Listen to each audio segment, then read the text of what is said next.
وقال تعالى: قل أفغير الله تأمروني أعبد أيها الجاهلون ولقد أوحي إليك وإلى الذين من قبلك لئن أشركت ليحبطن عملك ولتكونن من الخاسرين بل الله فاعبد وكن من الشاكرين.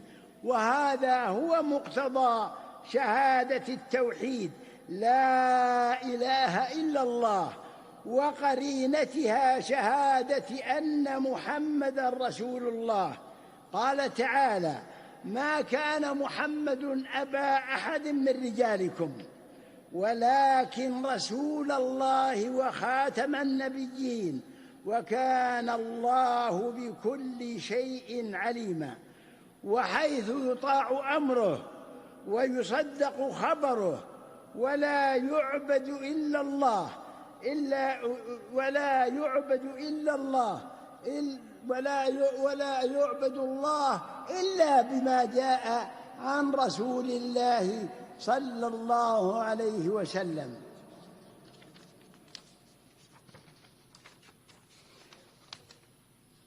لقد أكمل الله الدين فلا يحتاج إلى أن يزاد فيه وذلك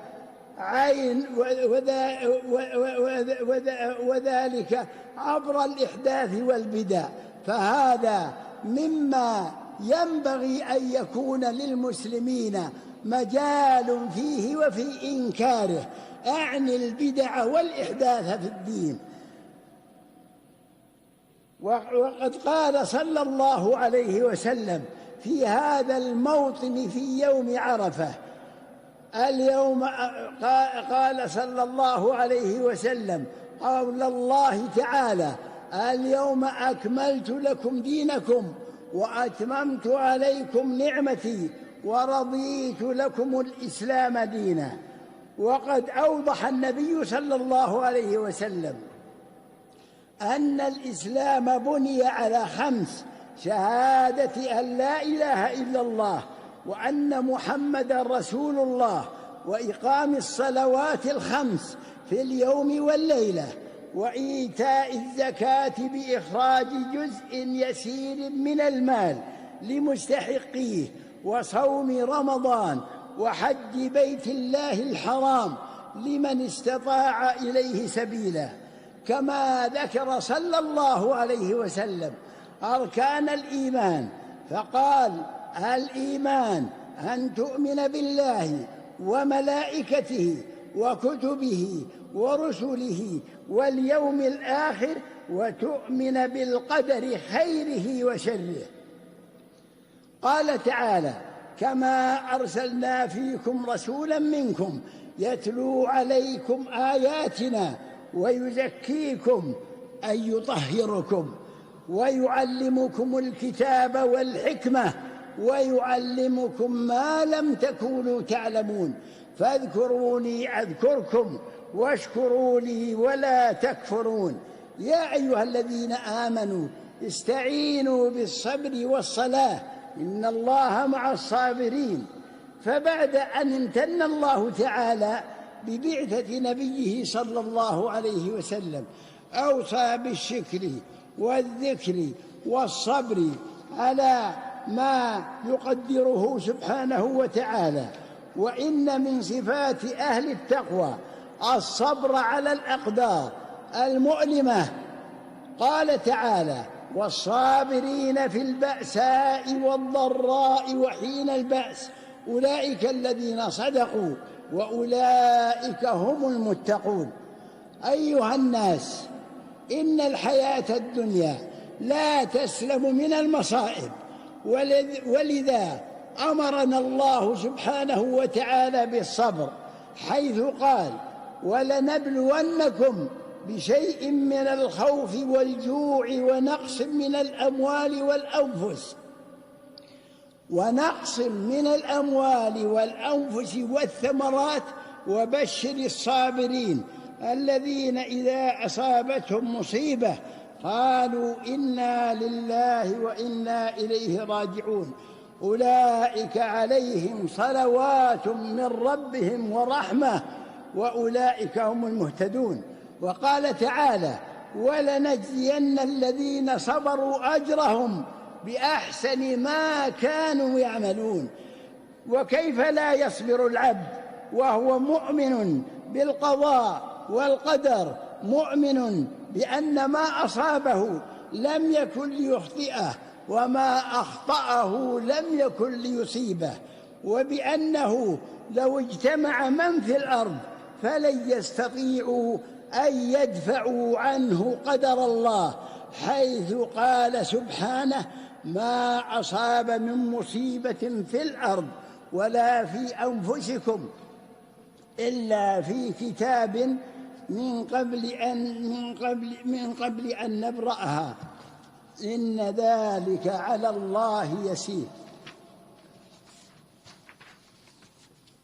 وهذه المصائب تجعل العبد يتذكر النعم الكثيرة والخيرات الوفيرة التي وهبها الله للإنسان. قال تعالى: وإن تعدوا نعمة الله لا تحصوها إن الله لغفور رحيم. وقال تعالى: ألم تروا أن الله سخر لكم ما في السماوات وما في الأرض وأسبغ عليكم نعمه ظاهرة وباطنة. وهذه المصائب تعرف العبد بقدرة ربه، ومن ثم يعود إلى الله متضرعا طالبا رجاءه ومغفرته. قال تعالى: وبلوناهم بالحسنات والسيئات لعلهم يرجعون. وقال تعالى: ولنذيقنهم من العذاب الأدنى دون العذاب الأكبر لعلهم يرجعون. وقال تعالى: ولقد أرسلنا إلى أمم من قبلك فأخذناهم بالبأساء والضراء لعلهم يتضرعون. وقال تعالى: يا أيها الناس أنتم الفقراء إلى الله والله هو الغني الحميد. وهذه المصائب تذكر الناس بالآخرة وتجعلهم يستعدون للجنة التي لا مصائب فيها ولا أحزان. قال تعالى: فلا تعلم نفس ما أخفي لهم من قرة أعين جزاء بما كانوا يعملون. وقال تعالى: وفيها ما تشتهيه الأنفس وتلذ الأعين وأنتم فيها خالدون. وبهذه المصائب يحصل اختبار العباد والتمييز بين أهل الصبر وأهل الجزاء. قال تعالى: ونبلوكم بالشر والخير فتنة وإلينا ترجعون. إن الشدائد مهما عظمت فإنها لا تدوم، ورحمة الله أوسع وفرجه أقرب، وقد وعد الله بالفرج والتيسير. قال تعالى: فإن مع العسر يسرا، إن مع العسر يسرا. وقال تعالى: لا يكلف الله نفسا إلا ما آتاها سيجعل الله بعد عسر يسرا.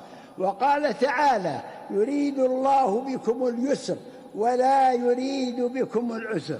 وهذه المصائب تفتح أبواب طاعة الله تعالى بالتضرع إليه في دفعها قبل وقوعها، وفي فعل الأسباب المؤدية لرفعها بعد حصولها. وقد جاءت الشريعة الإسلامية المباركة بعدد من الإجراءات المؤدية إلى ذلك. فقد جاءت التوجيهات الإلهية للتعامل مع المصائب والمشكلات المالية والاقتصادية بما يحقق رغد العيش للخلق. فمن ذلك أن الشريعة الإسلامية رغبت في الاكتساب والإنتاج ومزاولة الأعمال، وحثت على التجارة، وجعلت الأصل في البيوع الحل والجواز، وحرمت الربا والغش والخداع، وأمرت باحترام الأموال العامة واحترام الأموال الخاصة، وأمرت بالوفاء بالعهود وبالالتزامات، ونظمت التعاون والتبادل التجاري، وأمرت بسداد الديون وتوثيق الحقوق، وحذرت من الإسراف، وفرض دفع الزكاة للفقراء والمساكين، ورغبت في الصدقات لا سيما أيام الشدة والبلاء. قال تعالى: يا أيها الذين آمنوا أوفوا بالعقود. وقال تعالى: والذين إذا أنفقوا لم يسرفوا ولم يقتروا وكان بين ذلك قواما. وقال تعالى: وأحل الله البيع وحرم الربا. وقال تعالى: يا أيها الذين آمنوا لا تأكلوا أموالكم بينكم بالباطل إلا أن تكون تجارة عن تراض منكم. وقال تعالى: وأشهدوا إذا تبايعتم. وقال تعالى: وأوفوا الكيل والميزان. وقال تعالى عن الجنة: أعدت للمتقين الذين ينفقون في السراء والضراء ولحماية المجتمع من المشاكل الاجتماعية والنفسية. أمرت الشريعة ببر الوالدين وصلة الأقارب والأرحام وحسن تربية الأولاد، ورغبت في الترابط والتآلف والتكافل الاجتماعي، وأعطت لكل واحد من الزوجين حقوقا على الآخر، وكفلت حقوق الإنسان رجلا وامرأة وطفلا كبيرا وصغيرا سليما ومعاقا، بل جاءت بمراعاة نفسيات الآخرين والوقوف معهم في أيام محنتهم ومصائبهم، كما أمرت بحسن الخلق وطيب المنطق والترغيب في نشر المحبة والوئام والتعاون بين الناس.